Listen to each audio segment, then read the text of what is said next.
You're listening to Tehachapod with Key Budge, Corey Costello, and Greg Garrett. Tehachapod time again. Key Budge, Corey Costello, Greg Garrett. Guys, how are you? Not everybody wants. I was thinking, Greg usually goes first. I was going to wait. Okay, well, hey, I'm good. Fantastic. Happy to be back. Oh, my God. Yeah. See, now, there was the delay, so you got that awkward silence that's right there. And let me explain a little bit. Today, we've got two special guests that are joining us. One via Zoom, Ms. Claudia Baker, the publisher of the Loop newspaper and today's topic, Experience Tehachapi magazine. And then joining us in studio is Juliana Crisali, our editor of this beautiful magazine. So welcome both of you to the show. Thank you. And this little dramatic pause we had as I open it up, both Greg and Corey had their heads into the magazine, so they weren't listening to me at all. We actually did. And all of a sudden, Specifically page 80. Corey was looking at his photo. Page 80, 81, and 80, 81, and 82. And my photo has a goatee. I haven't had a goatee in years, so, we got to get rid of that. We have established that we need to update Greg's headshot for media use, and that Corey was waiting for Greg to go first before he said hello to me. And I will happily sign page 80 of this magazine for a small fee. But besides Greg and Corey, there's a lot of really good information in here. The Oak Creek horses, the Outlook platform. I was reading about the Norbertines, actually. The Norbertines, the viticulture, the Mojave Spaceport. I mean, it is packed. How many pages are in? Is there numbers on the 112 pages. 112 pages, and it's Bigger color. than last year. And it's color. Every picture is great. High quality. So let's talk about, because last year we had you guys here in the studio beginning of October. So this year, and I remember when we talked to you both last year, you guys were swamped. It was like crazy, hitting deadlines. We got to get this out. Fall is upon us. Am I remembering that correctly? Time goes quick. Yeah. That's putting it lightly, I think. So, it was stressful at the end. So flipping a year forward, the 2021 edition, what has that been like? Well, we were later than we wanted to be, but like I said, it's bigger than last year, so we got a lot more content in. I'm very proud of how it came out. Everyone worked really hard, and it's such a team effort, and that's what makes it fun. It's not just the people within the Loop office, it's the whole community. We have so many great contributors who really make this thing shine. Now, Claudia, what is it like for you? You oversee everything. You've got the newspaper that's coming out, so you've got deadlines that you're trying to meet with that. And then you've got this annual that comes out. I mean, how are you able to balance between just the time management of getting all of the content together? When does this process start? January. But I feel like it's kind of just all comes together a bite at a time. Like we don't see the whole thing when we start, but we have a theme, and then we try to kind of go along that theme. And it isn't too bad for me because I am the one that tells everybody what to do, right? So I don't really tell Juliana what to do, but she knows what to do. So I'm counting on her to do it, and Pat and everybody here, even my Robert and Alicia, everybody contributed, and we end up at the end sending it to Susan, and she puts it together. Well, they all need a raise because they did an amazing job. And this is not just a collection of, past Loop articles. This is brand new information, brand new words, brand new photos.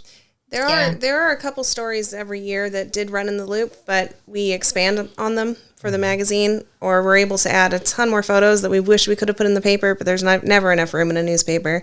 So the magazine kind of lends itself to that. And it showcases the community beautifully. There's so much here. We've talked about it, Key, so many times. So much to see and do in Tehachapi. And if you live here or if you're visiting, great publication. Yeah, I know. I spoke on this last year too, but I know my goal, and I think everyone's goal is this is technically a visitor's guide, but I want everyone who's lived here a year or 50 to be able to pick it up and be proud of it because it's their community. It's stuff they recognize, and there's stuff in there they didn't even know, and they've been here for That's decades. the cool part, because there is you get more details. I mean, like I said, I was reading about the the Norbertine sisters, and when can I go up there to listen to them chant, and like that's all in here. And I didn't necessarily, I didn't grow up with that. That's kind of a newer thing, the Norbertine sisters being there. But yeah, I mean that to have that little extra information that we know about, or Tomokani's out there, but like, when is it actually open, and when can you go, and see the cave drawings, rock drawings, and that sort of thing. So that's the cool part. There is more information, and even some history included that helps tell the whole story. Yeah, I mean, you guys even went back to 1952 to talk about the earthquake. Yes. The Tehachapi earthquake, and there's great photos. It's so photo rich that I looked at some of these things and I go, where did you get that? Because I mean, there's historic photos in here that I've never seen before, and I just thought I was really kind of wowed by the photo imagery. Remember, you said that next year, because we are ahead of the game this time. All right. Okay. And we already have a theme picked out, and it touches on that. So just hang tight. Oh, So you're Spoilers. teasing I'm us gonna for tease a little the 22-23 Yes. edition. Here we are for 21-22. I feel like this is a photo album of Tehachapi Yes. with captions, Yes. right? Big, long captions in some cases, stories, but it's a photo album of Tehachapi. Well, and that's something Susan and I have talked about now for the last 2 years, that because it is a magazine, we definitely want the words to be longer. We want the stories to be more in depth, because you can do that in a magazine format. But also, letting the photos be the story on their own is something beautiful that you can't do in a newspaper. So we had this opportunity, and that's probably why it's a little longer, actually, is because we really wanted to play up more of the photos and just let them be their own story. Mm-hmm. And Susan and I have already spoken about next year's, and that's going to happen a lot more. And I'm really excited. I think the theme we have coming up is going to be fun. Are you going to tell us what the theme is? Oh, Or no. No, of course not. No. You gotta Dang it. tease it. You gotta tease it. I got to know. We're still enjoying the 21-22. Yeah, but I'm a planner. I'm planning out, right? I want to know. I'll give hints along I the want way. instant and gratification in planning, Right. Yeah, there's a lot of stuff too. I mean, there's the details. I mean, you use the cover is the wine industry, and I think Greg might have pointed that out recently, but obviously that's a testament to how far they've come in the last year or so, and seeing the business that the wineries in this area are doing. I think they're up, they said something like 300% compared to the year before. Right. Because the word's gotten out about Tehachapi wine. Right. Well, and that's honestly, that's one of my favorite features of this magazine every year. And poor Pat Doody writes this. She's incredible. She knows everyone. She's followed them this whole time. But every year I ask for this article, and have it be different enough so we can publish it new and with new photos. And every time she makes it so special and gets every detail that has changed within a year. That's a lot to take on, but she does a really great job. Yeah, for sure. And it's very well deserving to be on the cover with the AVA designation that was given to our Wine Growers Association, being the Tehachapi Mountains. I just think that's the coolest thing. We'll be able to walk into a Bevmo and see Paso Robles, Santa Barbara, Napa Valley, Tehachapi Mountains. Mm-hmm. And that, to me, is pretty cool. And so they're well deserving of this cover art that you've given them. And then to get into each of the different wineries. You guys really did a good job. Like you said, Pat really kind of told a different story, but even just the photos, again, I go back because I guess I'm 10-second Tom. It's like you give me a photo, I'm like, yep, and then I move on. But it held me.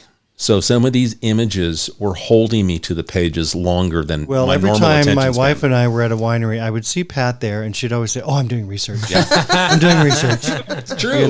That's true. And I'd say, "Well, let me help you do some research." That's good. See? Because we have amazing wineries, every one of them, and it could never have happened. The AVA could never have happened without Representative Congressman McCarthy, his leadership pushing that through. So that I want to thank McCarthy for that. What's funny is before we started recording, I was talking with Claudia, and we talked about, having Pat on the show. And Pat's like, nope, you guys got to cover. We're talking more about Pat so far. And she's not even here. So she's overhearing her name being thrown around.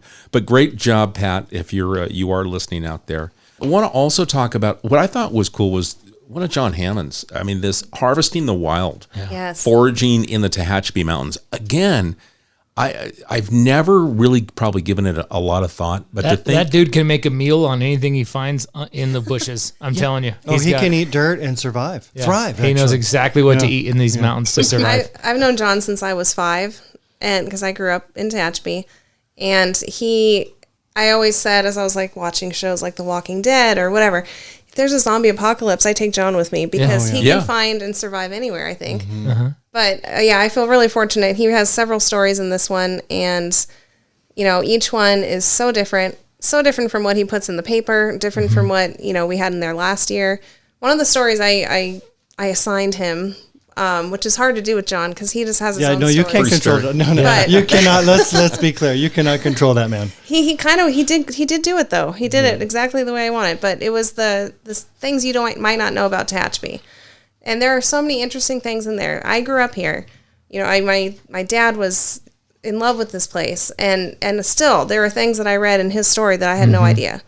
So I'm really hoping people can pick it up. And like I said, whether you're a visitor or you've been here your entire life, there's something for you in this magazine. Well, John wrote a great article, but have you ever heard him speak? Yes. Oh my goodness. Yeah. You will just sit back and be amazed. Right. He's a great public speaker. He's a storyteller. From time to time, we'll get things once in a while. People will find stuff that says Tehachapi on it. I think Greg one time got like a water bottle that said, Tehachapi Water Company. Tehachapi Water. And he said, what the heck is this? It was a 5-gallon sparklet glass water bottle. Yeah. And so John said, well, I got a story about it. And it come to find out there was a spring out in Bright Valley that was used, and the longest time they bottled the water and people thought it healed them, and they sold it in people's homes. It was a thing. He's like our own personal Google of Tehachapi. Yeah. And he knows everything. I call him all the time. So people bring me, Kim Nixon brought me the water bottle. Yeah. She said, I don't know, I think this must have been something because it says Tehachapi water. I Googled, John Hammond, and he told me what was going on. I was going to say, so we Hammond it. Yeah, we Hammond it. All right, I like that. And then as we move on, I love the different maps that are represented here. I mean, not only we've got businesses covered, and then there's events, and then you got the wineries. That's not only just like you said for the tourist, someone who's coming here, but for me, someone who's been here a couple of decades, and I look down and I go, oh, I've heard of that, but I haven't been there yet because there are things that I haven't done yet since I've been here. Not growing up like you and Corey and Greg, being a transplant to the area. But I just found that really cool. I love that part of it. It's a really handy guide. What I love is a lot of those elements in the map, they remain the same from year to year, but every time there's something new. We always have to change it and add whatever was the biggest addition of the year or whatever the biggest draw would be. So Tehachapi's still growing and changing, and that map will show it as best as it can. But that's really helpful. I know I've had a few people tell me they ripped that part out of the magazine, and at first I'm like, oh god, that's my baby. But they put it up in their office or they put it up at their house because then they have this kind of guide of what they can go and do. Yeah. Same with the antique guide. That's like almost like a pamphlet you can rip out of the magazine and take with you if you're going to go antiquing for the weekend. I love those little pieces because it's really user friendly. So Claudia, I have a question about this is the 3rd edition of this, correct? I believe. No, fifth. Wow. What started this idea? Like when did this sort of come out? Like, hey, let's do this annual magazine.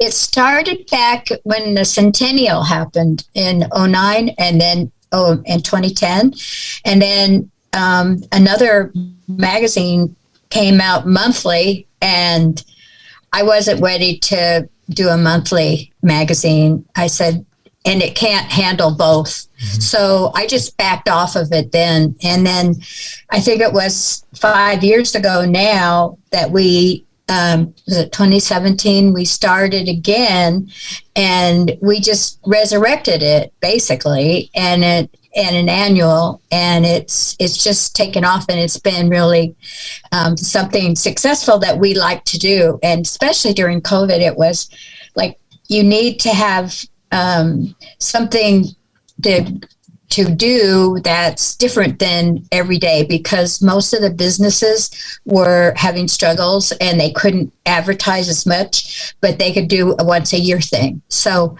last year it was really helpful to do that, and then get them some revenue by putting that magazine out.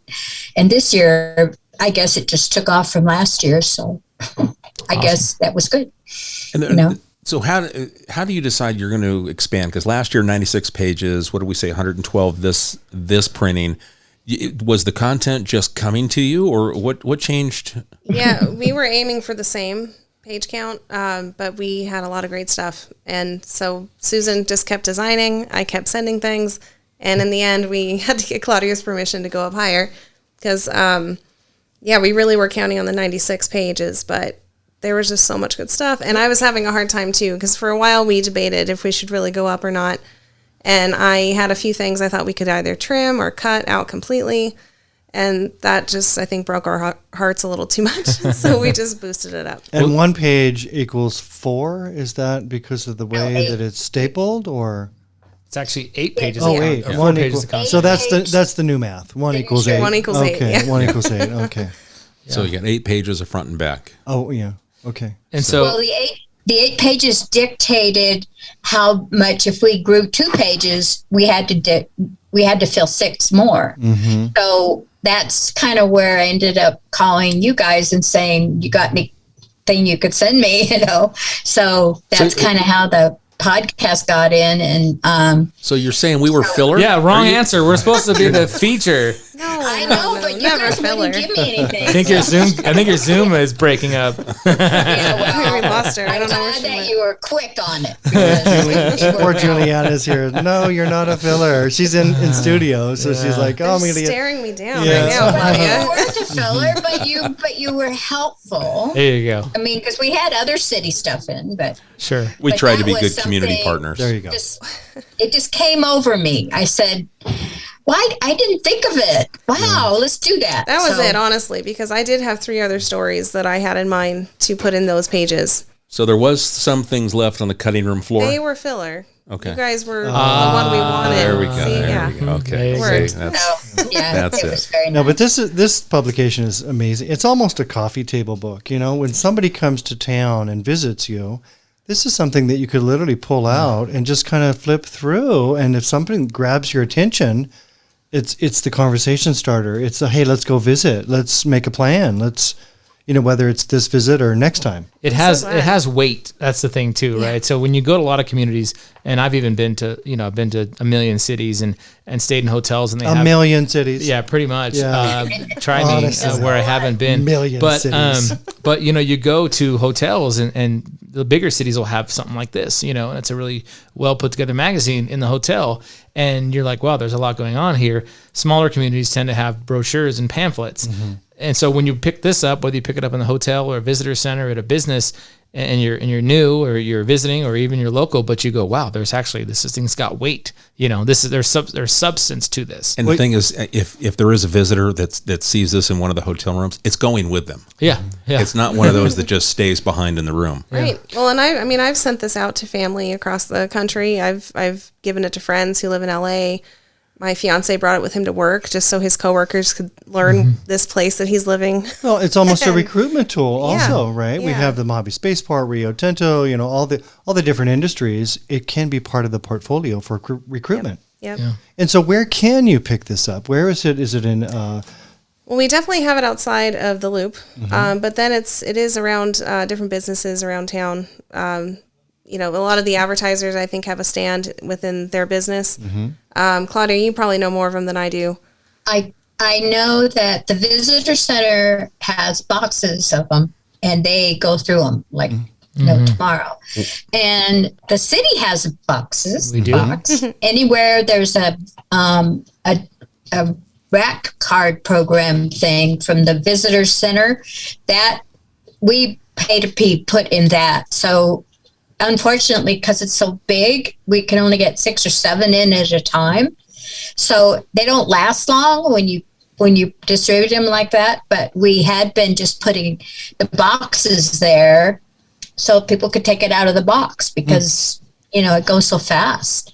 And Conan's is one of the places that just flies off the shelf. I'm always trying to put more in there. And then all the yellow stands, we put them in there with paper when we distribute. So I know we have to keep refilling in the city hall lobby that our display case that this is one of the popular items. But they go so fast sometimes you just don't have time to put them back. Well, and then with that said, there is an e-version. You have a digital version. So, and Juliana, when you mentioned it, it hurts you when someone says they rip the pages out. You got to remind them, hey, there's an e-version. Right. You can take it on your phone with you and go through that flip version. So where can they find that? You can go to theloopnewspaper.com. Same, we have our bi-weekly issues up there too, and it stays up all year. You can look at it anytime. And yes, I do recommend printing from that instead of ripping up my magazine. It's okay. That was a little personal, wasn't it? Fantastic. I like that. Yeah. But that shows how much love and care goes into it. It's not something that you just throw together. I mean, you're showing that there's a lot of passion. Yeah. There's a lot of you that ends up in this magazine. Very much. Like I said, I grew up here.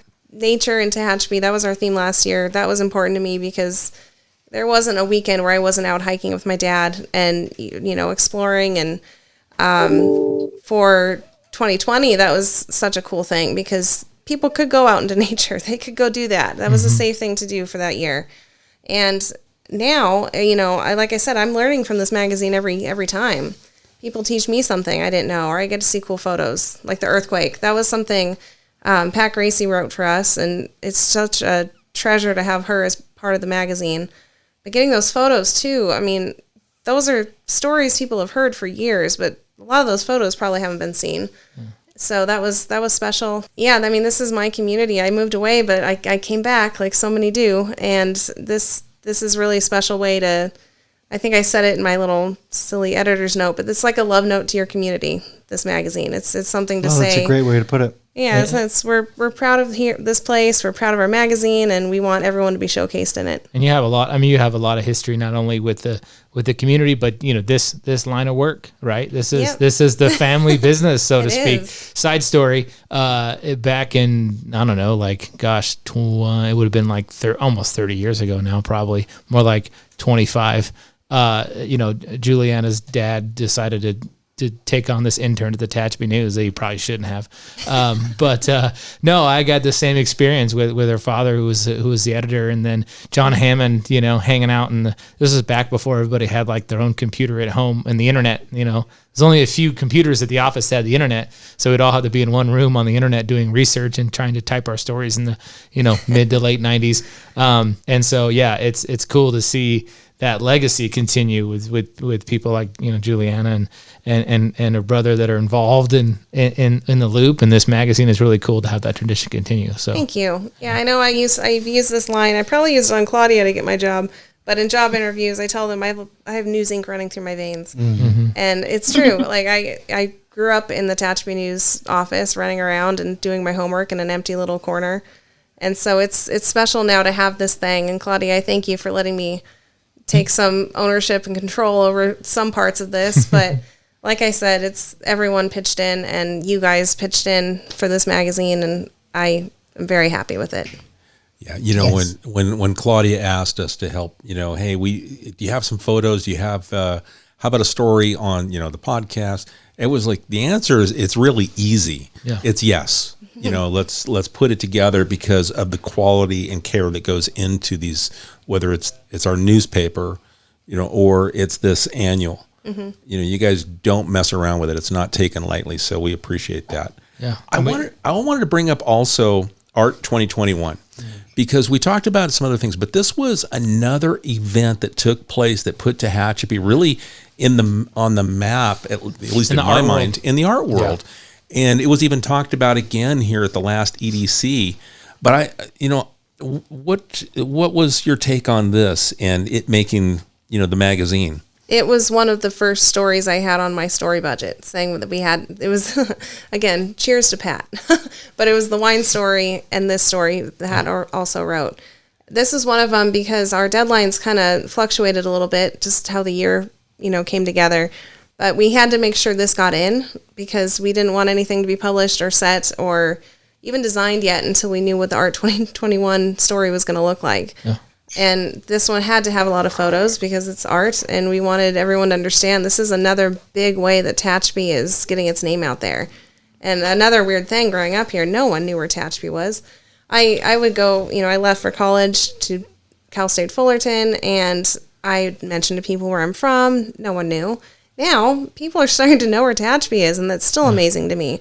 But it's because of things like this. And I think having it in here is not only good to draw people in, but a lot of people in the community might not have realized how big this was. Yeah, this is a great event. And I mean, I got a chance to meet a lot of the artists in May when they came for sort of the painting weekend, little reception and out of Dorner, and to talk with those folks and why they were here. And they were surprised. They were, wow, I have so many different they had issues figuring out where they were going to paint because they had so many options to where they were going to paint, which was cool. And then to see the art show, which happened the 23rd and 25th through the 25th in July, was cool. It was so well presented. Staged. They sold a lot of paintings. It was cool to see our community put on canvas at that quality of a level. And these folks are world renowned. And didn't the best of show go for $10,000? Probably, I think it was $10,000, and the proceeds went to the Adventist Hospital Foundation, which is rolling back money back into our community. And they're putting art in the hospital, and they actually have their own sort of art collection going on now because they put art in the hospital because that is part of their recovery process at Adventist Health Tehachapi Valley. They raised tens of thousands of dollars, and the city of Tehachapi is sponsoring the urban painting, best urban painting for art. I guess it's Art 2022 now. So it'll roll every year. So there were very cool really urban excited. paintings last year downtown that folks did, staging stuff with things we just see on the side of the road. And I went, wow, I've seen that car parked on that street for years. That's a great painting of that, And so we're gonna do the best urban painting because it's a perfect match for us. So excited about that. Yeah, that Pat committee just did told great. me that it's $15,000 it went for. $15,000 for one painting. 15,000. My goodness. And we've already got 35 people signed up for next year. 32, excuse me. 32 people signed up for next year already. Are those artists? Or is that what when you say people? Artists, artists. And they send the magazine to them so they can see what we look like and encourage them to come paint some of it. And so they use our magazine as a tool to get artists to come. I met one of the guys, and I figured he had this plan, and I said, yeah, so I was talking to him, and he goes, yeah, so where should I paint? I said, wait. He goes, where's all the horses at? And I said, okay, well, I gave him some areas, and anyway, but a lot of these folks just roll in, and they wait to drive around, and what's going to inspire me to paint today? Right. Me, I'm like, I'm going to plan, where am I going to set up?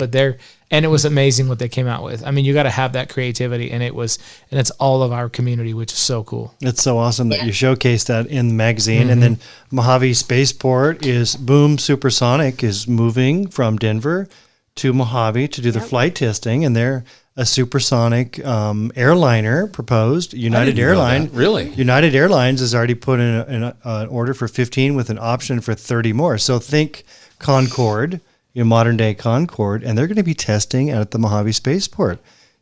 Super smart people are moving into this community. Yep. I had no idea. We have art, we have aerospace, we have ag, we have renewables. Stop me now, right? It's quite amazing. We are very blessed. In the Art 2022 23, I guess, next year, they're going to sponsor art in the park, and they're going to have bronze statues. Nice. Wow. It's going to be the next where they're going to donate the money from. Very cool. Very cool. Right, Pat? Right, Pat? Yeah, see. So Pat didn't want to come on the show, but she is contributing to our content. Maybe, Claudia, you should change chairs with Pat, and let's just get... No, I'm kidding. No, I'm going to let her sit here for a second. This is a radio show. This is not TV. Video doesn't matter. It doesn't make any difference. I can talk over your shoulder. There you go. So Pat's going to get to experience Tehachapi Right. as we talk about experience Tehachapi. Mr. Host, Key Budge, we're losing our, we need to get control of this crowd. Well, so Pat, since we pulled you in, we've talked about you so much about the content. Was there one story here that you just go, I know you put a lot of effort in, but is there one that you just said, I really feel good about this one? That's hard. That's a hard one because the three major articles were the vineyards, of course, which are probably my first love. But and I'm kind of a fly on the wall with the Arts Commission, but I love the Norbertines. They've been, well, as a non-Catholic working with the sisters, they have been the most forthcoming, sweetest, wonderful people to work with. So, and their order's been around for 900 years. They're the only order in the United States of Norbertine canonesses. So, yeah, there's our pleasure. Yeah, it is our pleasure. You're right. Absolutely. Yeah. So many good stories. Yeah. So we're just teasing you, but you need to grab a copy of this Experience Tehachapi, the 21-22 edition. And maybe Juliana will give us a little bit more about the 22-23 edition. I don't know. We'll get it out. But that was Pat Duty, who we were just talking to. We pulled her into the show, and she wasn't expecting it. But Pat, you did a great job. Just the content, that you participated in, is, that lean in, what I call the lean in, where you before you know it, you're leaning in, reading. It's more than just a quick read. You're taking that dive and like absorbing everything that you were writing down. So nice job. Had I known that we were going to have the Tehachapi photo so big, I probably would have dressed different that day. But that, for the record, I don't wear the green jacket and the bolo tie every day to work. But so let me give you the story of this photo though. This was the day we took staff photos, I think, for our like the budget book. And someone up front said, "Oh, you need to wear this, this, and this." And I'm like, "What do you mean I have to wear that?" "Well, you should wear neutral colors." And I was like, "Yeah, watch me." So I came out with the green jacket and the polo tie. And then you said, "Hey, let's take a podcast photo while we're here." So this was a planned attire. This was planned attire for a photo shoot. It was planned to hijack somebody's idea of making us all wear neutral colors. And I'm like, no, that's not how it works. Stick with that story, Corey. And so anyway, I came up with this, and then now we use it as our podcast notice Key and I look fine in the photo. Yeah. Right. Yeah. Exactly. This is a podcast, so we can all just say he's wearing it now. Right. too, You could. And no one would know. I think I'm wearing the shirt. I actually. like your style, Juliana. Hideous. This is a black shirt. I think Could be a guest. Yeah. this might be the same shirt actually, but no bolo tie today. Well, I love this conversation. This was a lot of fun. Pat, thank you again. Appreciate you stepping in. I know that Claudia said, "Hey, come here. They're talking about you so much. You need to be on the show." But thank you for everything that you did here in the magazine. Really enjoyed it. I appreciate the effort that goes in. Juliana, just great job. We picked up on the passion last year via Zoom, but having you here and watching your emotion as you're talking about it, and hopefully that transcribes to the listener, because Juliana, as she's talking about, you can see her kind of reliving some of these moments with facial expressions and her way her body's reacting to the story that she's telling. So great job with this. Thank you. I really appreciate it. And Claudia, again, this is your baby. This is your vision. And you've got some great staff that are just taking off with this idea. So it's just another fantastic job this year. Thank you. Thank you for letting us tell everybody about it. And again, the places we can pick the magazine up at the Loop office on Green Street, the Visitor Center, Conan, City Hall, and anywhere there's a rat card program, sitting is the hotels, the restaurants, all over town. We put them wherever there's a room. So, and the e-edition is available at theloopnewspaper.com. You can go ahead and check there, and then as you open up the website on the right-hand side, you'll see Experience Tehachapi. You see all these beautiful grapes hanging from the vineyards here locally. Click on that, and you can go to a digital version and not have to rip out any of Juliana's beautiful pages. No more Whatever you do, don't rip the pages out. And actually, if you go to the Visit Tehachapi app as well, and under the More section, there's the Experience Tehachapi magazine. This new edition will be uploaded there as well. There you go. Anything that we didn't talk about in the issue that you guys wanted to bring up? I don't think so. I think we covered it. Claudia? No, I'm fine. Feeling good? How about Pat? Just wait for next year. Check with Pat real quick before we get in this thing. Someone check with Pat. Pat says you were good, yeah. Well, I'll tell you what, folks, I appreciate this so much. And when we talk about it, but really take the time and pick it up. I mean, you talked about the weight of it, Corey, the quality of the photos, the quality of each page. It's all right there. It's Experience Tehachapi magazine, happenings, heritage, and art. and it is even better than last year. Last year was phenomenal. This one's even better. So 2023, 22 is going to be even better. Yeah, and then but she won't tell us. And what's the theme? Yeah. I don't know. Tehachapi. She almost said it. I will tell you hard this. to do yourself better every year. It's always was scary this year because we had so good one last year. So this year we were like, I don't know if we can ever top it. Now we've done this one. We're like, we feel the same way. It's like, how do you ever get better than what we just did? And lucky we keep doing that. So I look forward to it. No pressure. And then just so you know, this was one of our more popular downloaded episodes for last year in 2020. So I look forward to 2021's that's great. Episode being heavily downloaded also. 2022 is going to be even better. There we go. Hey, look at this. All right. She's pushing right. it. We might have a fourth co-host here coming up sometime soon. So, hey guys, anything else that we want to bring up? This has been a great show. This has been a Tehachapi filled show. Yeah, absolutely. Great magazine, great people. Good folks put it together at the Loop. It is a good representation of our community, that's for sure. Well said. And you can see the digital version at theloopnewspaper.com.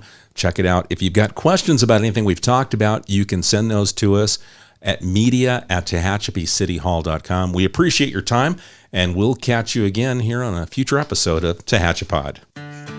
Tehachapod is a conversation about Tehachapi designed for the people who live here or who would like to know more about this mountaintop community. If you have a question you would like answered, email media@tehachapicityhall.com. We will try to answer it on a future episode of Tehachapod.